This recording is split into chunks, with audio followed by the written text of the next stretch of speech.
লাকুম দীনুকুম ওয়ালিয়া দিন। তোমাদের ধর্ম তোমাদের আর আমার ধর্ম আমার। আমি আরো তোদের জন্য সন্দেশ প্রসাদ রাখছিলাম। আর তোরাও তোদের পূজায় আমাদের প্রতিপালক আল্লাহর সাথে শিরিক করিস, এই জন্য তোদের পূজায় আমাদের যাওয়া নিষেধ। তার মানে কি তোরা আমাদের ধর্মকে হিংসা করিস? নাহিদ, আব্দুর রহমান, দা কি রে? পূজার বন্ধ তো দিল। আজকে সন্ধ্যা থেকে আমাদের পূজার অনুষ্ঠান শুরু হবে।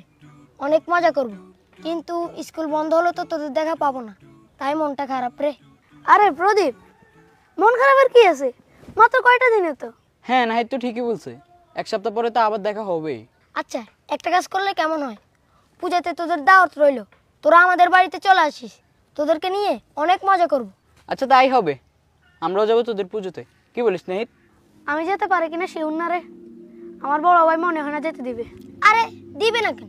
তোরা তো পূজা করবি না, শুধু দেখবি। আরে দিবে দিবে, না দিলে তুই চুরি করে চলে আসিস। আমি রাস্তার মোড়ে